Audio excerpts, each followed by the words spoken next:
Assalamualaikum warahmatullahi wabarakatuh. Bertemu lagi dalam mata pelajaran Bahasa Melayu tahun 5. Tajuk kita pada hari ini ialah karya kami, kemahiran menulis, standard pembelajaran yang perlu anda kuasai. Pada hari ini ialah 3.2.2 iaitu menghasilkan jawapan dengan memberikan alasan secara kritis dan kreatif.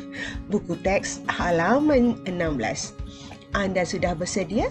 Jika sudah bersedia, apa lagi? Kita mulakan pelajaran kita.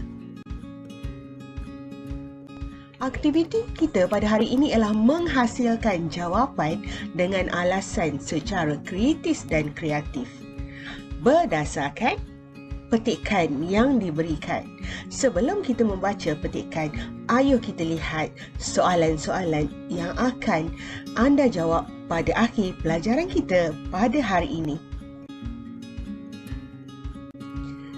Ayo, bersama-sama dengan cikgu kita baca petikan yang diberikan. Tajuknya Karya Kami.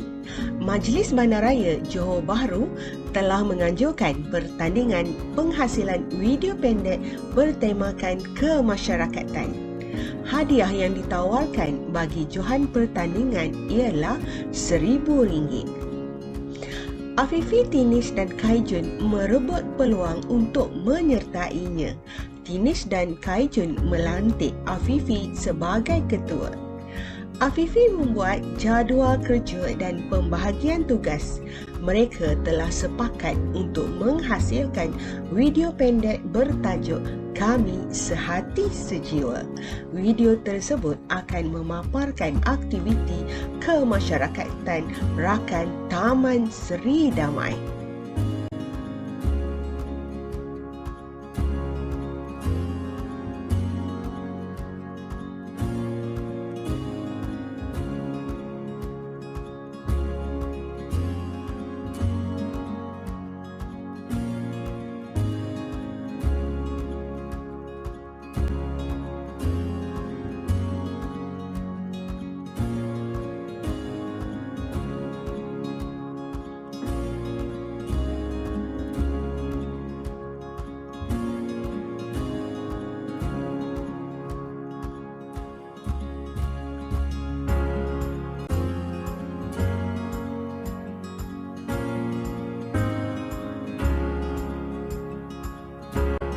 Afifi dan Tinish ke Perpustakaan Negeri Johor untuk mencari maklumat tentang panduan menghasilkan video pendek. Kaijun pula mengumpul maklumat dan koleksi gambar aktiviti rakan Taman Seri Damai. Mereka juga menemu bual ahli jawatankuasa Taman Seri Damai. Setelah semua maklumat diperoleh, mereka mula menghasilkan video pendek. Mereka dibantu oleh Azrul, abang Afifi. Azrul bijak dalam penggunaan perisian menghasilkan video. Mereka memuat naik video tersebut dalam laman Facebook. Video yang mendapat tanda suka yang paling banyak daripada penonton dalam masa seminggu dianggap sebagai pemenang. Tempoh yang diberikan telah tamat. Video Afifi dan rakan-rakannya telah mendapat tanda suka yang paling banyak. Mereka begitu gembira kerana berkat kerjasama dan toleransi telah menghasilkan kejayaan.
Kita lihat soalan yang pertama iaitu senaraikan nilai yang diamalkan oleh mereka semasa menjalankan tugas. Ayo kita lihat ayat-ayat yang terdapat dalam petikan yang menunjukkan mereka bertiga mempunyai nilai yang baik dalam diri mereka.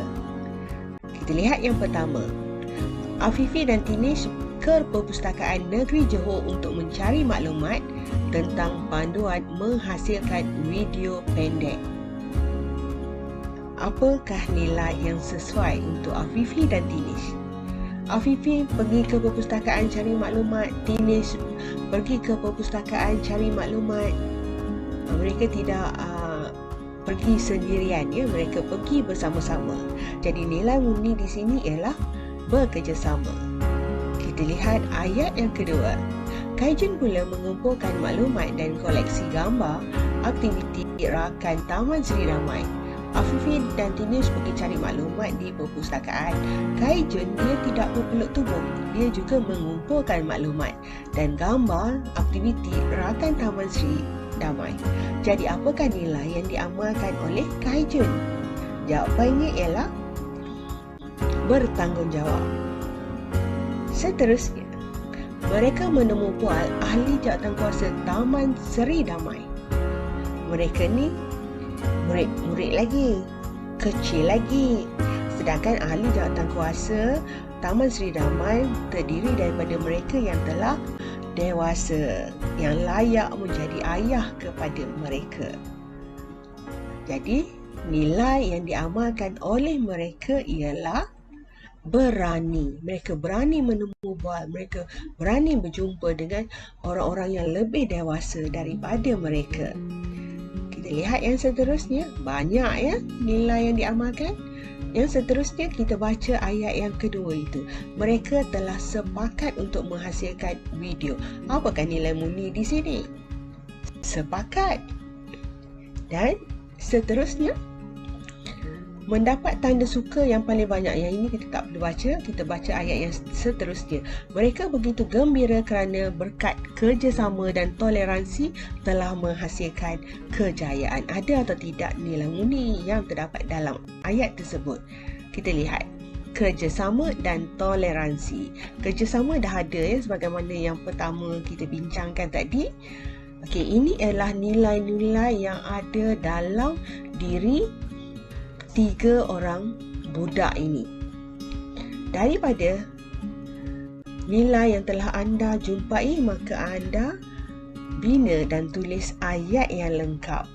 Cikgu bagi contoh ya. Mereka mengamalkan sikap semasa menjalankan tugas. Jadi anda senaraikan lah nilai-nilai yang telah kita bincangkan ini. Nilai yang sama tak perlu tulis 2 kali, cukuplah sekali. Faham? Okey, kalau faham, kita teruskan dengan soalan yang kedua. Apakah keistimewaan Afifi dilantik sehingga dilantik sebagai ketua? Soalan ini jawapannya tidak ada dalam petikan. Dalam petikan cuma memberitahu Kaijun dan Tinish telah melantik Afifi sebagai ketua. Jadi yang ini anda kena fikir apakah agak-agaknya keistimewaan yang ada dalam diri Afifi sehingga Kaijun dan Tinish percaya Afifi boleh menjadi ketua. Cikgu bantu anda. Afifi memberi seorang yang sangat bekerjasama. Yang seterusnya, Afifi ini bertanggungjawab. Ada atau tidak lagi nilai yang lain? Berani, baik hati dan mempunyai kebijaksanaan. Ini merupakan cadangan jawapan daripada cikgu. Anda sebenarnya boleh menyenaraikan apa saja nilai murni yang anda fikirkan sesuai sehingga Afifi dilantik sebagai ketua. Seterusnya, anda binalah jawapan yang lengkap untuk menjawab soalan yang kedua. Afifi dilantik sebagai ketua kerana dia seorang lengkapkan ayat tersebut. Boleh? Kita teruskan dengan soalan yang ketiga. Soalan yang ketiga berbunyi, adakah tajuk Kami Sehati Sejiwa menepati tema kemasyarakatan? Jelaskan. Kita lihat petikan yang menjurus kepada pemilihan tajuk Kami Sehati Sejiwa. Ini petikan yang menunjukkan mereka menghasilkan video yang bertajuk Kami Sehati Sejiwa, iaitu mereka telah sepakat untuk menghasilkan video pendek yang bertajuk Kami Sehati Sejiwa. Tajuk yang dipilih sama ada menepati tema atau tidak, kita baca ayat yang seterusnya. Video tersebut akan memaparkan aktiviti kemasyarakatan rakan Taman Seri Damai. Ada atau tidak? Ada kan? Kita lihat. Ya. Video tersebut akan memaparkan aktiviti kemasyarakatan rakan Taman Seri Damai. Itu menunjukkan mereka sehati sejiwa. Jadi anda lengkapkanlah jawapan anda. Video pendek yang dihasilkan oleh mereka menepati tema kemasyarakatan kerana, lengkapkan ayat tersebut. Kita teruskan. Soalan kita yang terakhir iaitu, pada pendapat kamu, mengapakah video mereka mendapat tanda suka yang paling banyak? Soalan ini bertanyakan pendapat kamu. Jadi, anda harus memberikan pendapat anda mengapa video yang dihasilkan itu mendapat tanda suka yang paling banyak. Ini ialah petikan yang diberikan. Video yang mendapat tanda suka yang paling banyak daripada penonton dalam masa seminggu dianggap sebagai pemenang. Adakah ayat ini menunjukkan jawapan? Tidak, ya. Sebab ayat ini tidak menepati soalan. Soalan bertanya, mengapa orang yang menonton memberi tanda suka? Dan mengapa mereka mendapat tanda suka yang paling banyak? Jawapan ini harus anda fikirkan secara logik. Kemudian lengkapkan ayat ini. Mereka mendapat tanda suka paling banyak kerana, salah satu kemungkinan kerana penonton betul-betul suka akan video mereka. Yang kedua, kemungkinan besar penonton merasakan bahawa video yang dihasilkan oleh Afifi dan rakan-rakannya itu layak untuk menjadi johan. Ataupun apa-apa jawapan yang anda fikirkan sesuai dan logik diterima akal. Boleh? Jadi ada 4 soalan kita telah membincangkan. Anda harus menjawab keempat-empat soalan ini dalam buku latihan anda. Cikgu doakan semoga anda dapat membina ayat yang lengkap. Itu saja latihan anda pada hari ini. Sebelum berpisah, cikgu ingin menyeru supaya anda mengamalkan sikap bekerjasama, iaitu berat sama dipikul, ringan sama dijinjing, dan jadilah seperti aur dengan tebing. Sekian untuk hari ini. Terima kasih. Assalamualaikum warahmatullahi wabarakatuh.